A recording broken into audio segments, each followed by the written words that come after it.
Hey guys, it's Merce. Welcome back to Harpies in the Trees, where I review horror books with a supernatural focus. I hope everything is good with you wherever you are in the world today, and I hope that you like ebooks because today I'm going to be talking about an ebook haul that I got. I spent a week trying to decide which books I wanted to get, and I decided on one, getting books of course that have been on my list for a while, and also getting the books that I could actually get.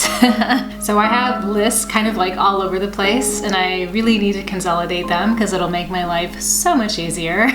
The licensing is definitely different in Germany, and English books are really not that much in demand, it seems, and especially not horror, so there's not a really big selection. But I did find a really nice grouping of books that I have been wanting to read by authors that I love so much.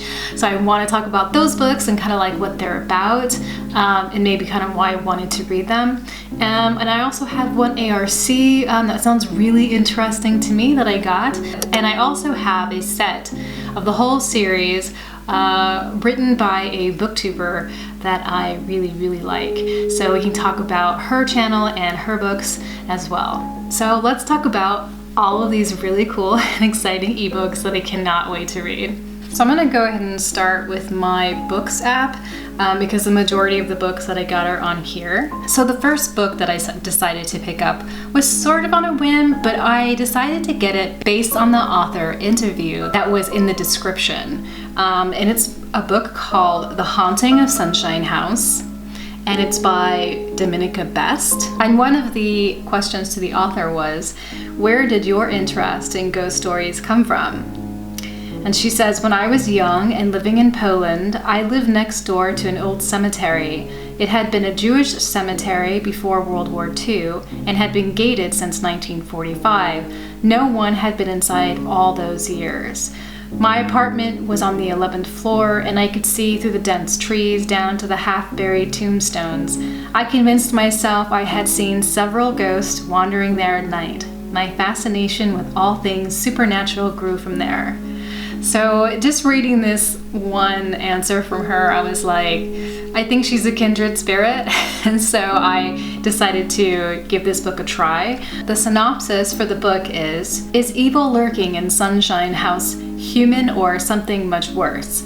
Once an exclusive Hollywood hotel catering to the likes of Rudolph Valentino and other great stars of the silent film era, the Bockerman Hotel now is a Sunshine House, an assisted living home for seniors, and its residents are dying in droves. Sarah Kane, paranormal investigator, couldn't believe she got an invitation to hunt for ghosts in the most haunted building in all of Los Angeles. Her excitement turns to horror as the mysteries of Sunshine House reveal themselves to be more terrifying than she could have ever imagined. So it sounds pretty fun and interesting. I really love this like intersection of supernatural or paranormal and the old Hollywood stuff. So I think that'd be really fun. I didn't look up any reviews or anything. I just thought that I would give it a try. It was like $4.99, so I was like, it can't be that bad. The next book I decided to pick up is a short story compilation, and it's called Apocalyptic Fears 6. And the reason why I decided to pick this up was because there is a short story in here by Darcy Coates. There are 19 stories in total in this anthology, and this is all about apocalyptic fiction. So it's not something I normally go for, but I decided maybe this will be like one of my books that it's kind of outside of my spectrum a bit. So this could be really fun and interesting, and plus there's so many stories that I'm sure I'm gonna love, some of them at least. When the world falls apart, when civilization collapses, when life as we know it ends, our greatest terrors become real. Perhaps it's nuclear war with its poisonous radiation, hideous plagues or chemical contamination, rogue artificial intelligences controlling killer robots, or zombies that turn our friends and neighbors into inhuman monsters. What can the common man or woman do in the face of apocalyptic fears? I'm expecting a lot of ruin porn. So the next book I got was John Bowden's Walk the Darkness Down. I have been trying to get this book in paperback for a really long time, but just not have been able to find it. So I was really excited to find it as an ebook. Originally, I saw a review for this done by McWilliams, and I just loved it. And I was like, you know, that just sounds really, I don't know, it just sounded really fucking cool, you know? And I had just finished Behind the Barn, which was a collaboration between John Bowden and Chad Lutzk. And I really liked that. I thought it was really sad and beautiful. It's hard to tell whose voice is coming through in that, but just kind of based on, I guess, maybe the sensibilities of that writing, I think that I will definitely like John Bowden and Lutz's work independently. Some things are older than time, older than darkness. Levi is a monstrous man, made of scars and scary as hell. He's glutted on ghosts and evolving to carry out the dark wishes of the ancient whispers in his head. He's building a door, and what's on the other side is terrifying. Jones spent a lot of time living bottle to bottle and trying to erase things. Now he's looking for the man who killed his mother, and maybe a little bit of looking for himself as well. Keaton is on the run from accusations as well as himself. He suffers alone until he meets Jubal, an orphan boy with his little sisters in a sling. Every line is not a straight line, and everything must converge, a parable writ in dust and blood on warped barnwood. A journey in the classic sense, populated with dried husks of towns, and people both odd and anything but ordinary. Hornets, reverse werewolves, and one of the most vicious villains you will ever know are all a part of it. Pull on your boots and saddle up. We'll walk the darkness down. That just sounds like so cool. Like, I think like when I was listening to the review, I think this takes place in hell. I think that's what it is, which would make it even more fantastic and interesting.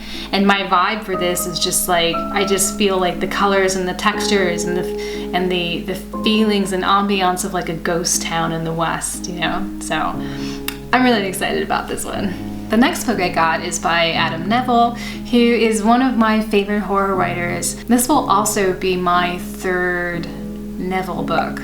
I just love the way that he visualizes the supernatural. It's very artistic and it's very surreal and kind of abstract and unique, I think, is one thing that I really, really enjoy about it. So I picked up House of Small Shadows,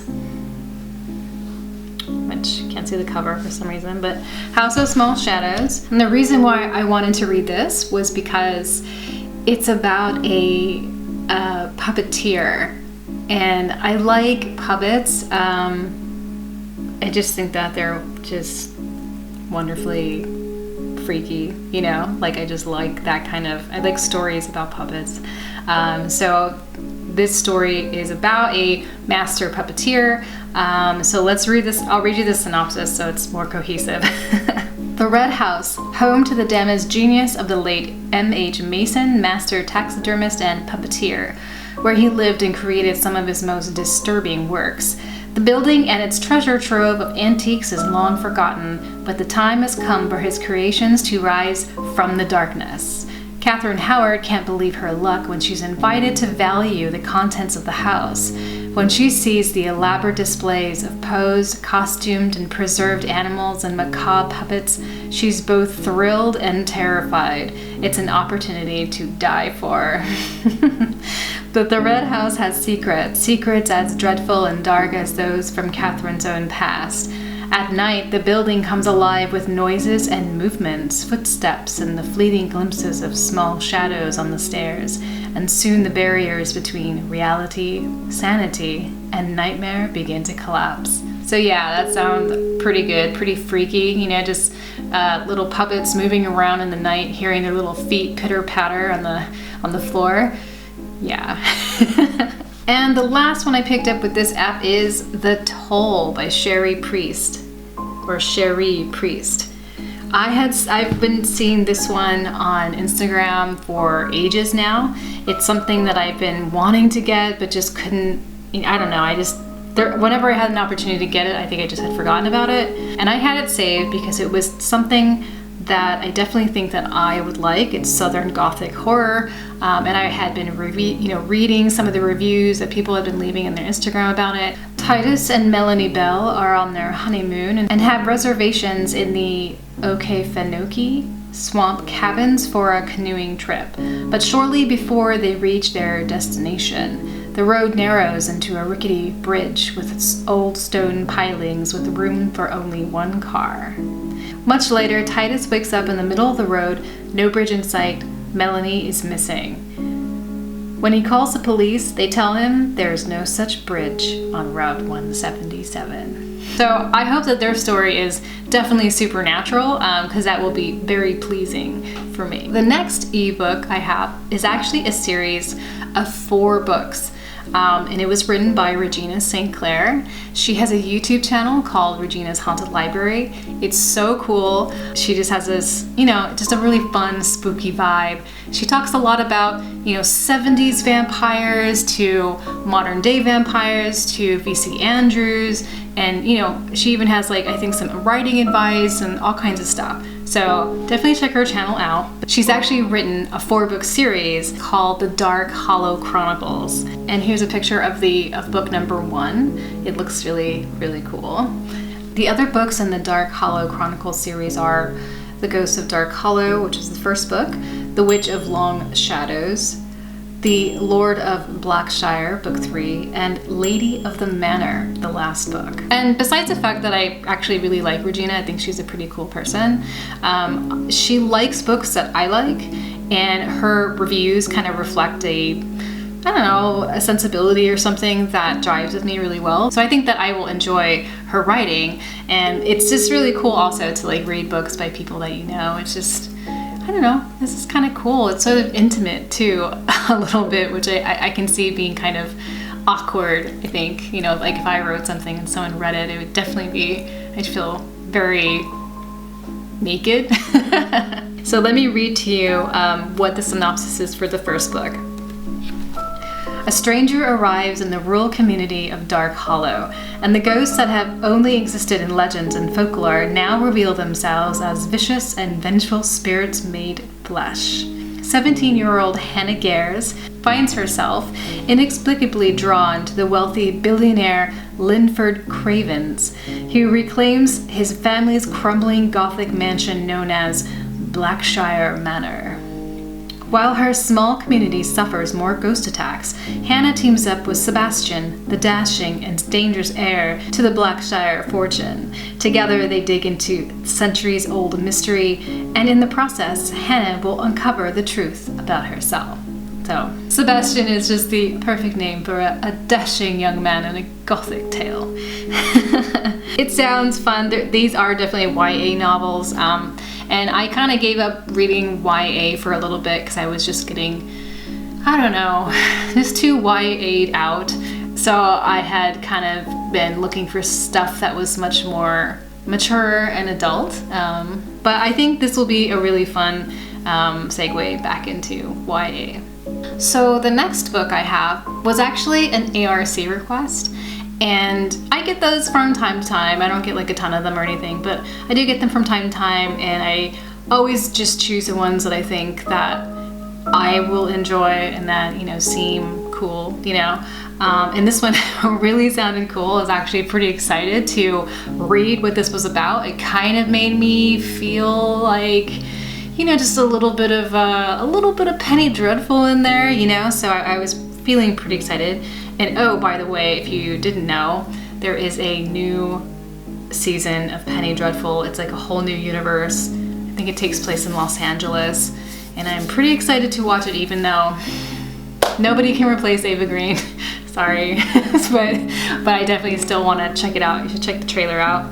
But let me read to you what the synopsis is for this book. It's called Helena. The story is set in the outskirts of London, 1855. Where mortician and funeral director Helena Morgan struggles with her limited finances and the heavy burdens of her past. Desperate to secure herself, she takes up residence in an aged house, closer to the graveyard, closer to the souls that sense her torment and are determined to take her place in the mortal world. As she tries to tame and free the ghostly figures around her, she becomes acquainted with the owners of the home, the recently orphaned siblings Eric, Audrey, and Christian Tartar. Yet the souls she wants to save are on edge as a horrific serial killer runs rampant, giving Helena a boost in business and suspicion. Against her best efforts, Helena is suddenly thrown into a bloody mystery where new and old friendships are tested, innocents are maimed, and a horrific family secret threatens her chance at a peaceful existence and her existence itself. So, wow. I was just like, there's so much going on here that I love. It reminded me of Penny Dreadful because it just felt like, you know, you have this like female character, she can kind of like, I guess, connect to the dead somehow, or the dead are after her. And then you have all of these kind of like other storylines that are happening. There's a serial killer, there's like a family secret, there's, you know, all of these relationships that seem to be at stake. So I was like, yes, I would love to read this. So that was my ebook haul. I hope there was something there that sounded intriguing to you. All of the books that I purchased at the time were under €5. So they're definitely, the books that I did pick up were affordable, which was really nice.